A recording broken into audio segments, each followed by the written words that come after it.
একটা বাইক প্রত্যেকটি ছেলের কিন্তু ইমোশন।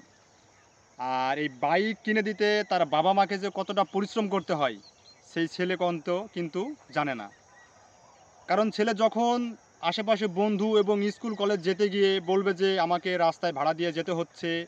আমি একা এভাবে স্কুলে যেতে পারবো না। সঠিক টাইমে যেতে পারছি না। আমার টিউশনের টাইম মিস হচ্ছে।"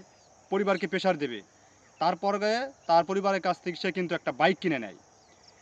এই বাবা-মা কিন্তু তাকে বাইকটা কিনে দেয় খুবই শখ করে, যাতে ছেলে তার ভবিষ্যৎ জীবন গড়তে পারে সঠিকভাবে।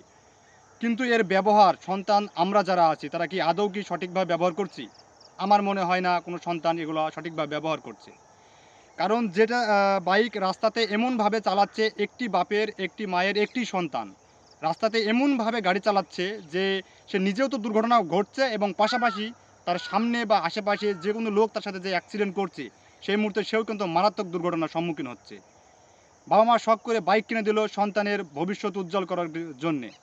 কিন্তু সন্তান নিজের হাতে তার ভবিষ্যৎ নষ্ট করল। এর কারণ কি?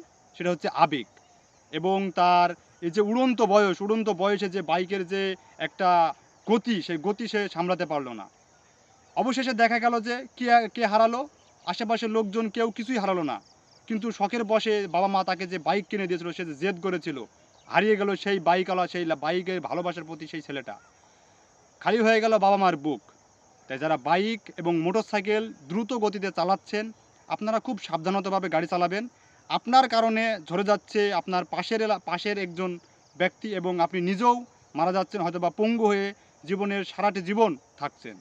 এখানে ১ টি মিনিট আপনি যদি একটু ধৈর্য সহকারে গাড়িটি চালিয়ে যেতেন, হয়তো আপনিও বেঁচে থাকতেন, অথবা আপনি যার সাথে অ্যাক্সিডেন্ট করলেন সেও হয়তো বেঁচে থাকতো।